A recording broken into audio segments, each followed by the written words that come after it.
कमरेला बंदूक लावून नाचतानाचा हा व्हिडिओ आता समोर आलेला आहे। वैष्णवी चव्हाण प्रकरणानंतर निलेश चव्हाणवर अनेक आरोप करण्यात आले होते। काही वेळापूर्वीचीच अपडेट आहे, तो पोलिसांना सरेंडर होणार अशी देखील बातमी मिळाली आहे। आणि आता हा त्याचा नवा व्हिडिओ येतोय। कमरेला बंदूक लावून डान्स करत असल्याचा हा व्हिडिओ आहे। या संदर्भात अधिकची माहिती देण्यासाठी आपले प्रतिनिधी सचिन जाधव आपल्यासोबत फोन लाईन वरून जोडले गेलेत। सचिन जी, अधिकची काय माहिती द्याल? हा व्हिडिओ कुठला आहे? वैष्णवी हगवणे आत्महत्या प्रकरणात खरं तर कुटुंबाव्यतिरिक्त जो आरोपी आहे निलेश चव्हाण याचा हा व्हिडिओ आहे। काही महिन्यापूर्वी खरं तर मुळशीमध्ये एका कार्यक्रमात होता आणि त्या कार्यक्रमात नाचताना खरं तर निलेश चव्हाण यांनी आपल्या कमरेला ही बंदूक जी आहे ती लावून डान्स केलेला या ठिकाणी आपल्याला पाहायला मिळतोय।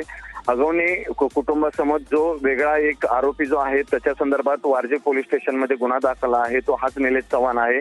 त्याच्या कर्वेनगर मधील घरी काल पोलिसांनी छापेमारीही केली आहे। एकूणच हा निलेश चव्हाण गुन्हेगारी पार्श्वभूमीचा आहे, त्याच्यावर या अगोदरही गुन्हे दाखल आहेत। त्या संदर्भात आता वारजे पोलीस त्याच्या संदर्भात तपास करत आहेत। मात्र त्याचा हा नवीन व्हिडिओ जो आहे तो कमरेला बंदूक लावून खरं तर नाचताना आपल्याला समोर दिसतोय। दुसरीकडे निलेश चव्हाणसह जे हगवणे बंधू जे आरोपी आहेत, शशांक हगवणे आणि सुशील हगवणे यांच्याकडे ही बंदूक आहेत।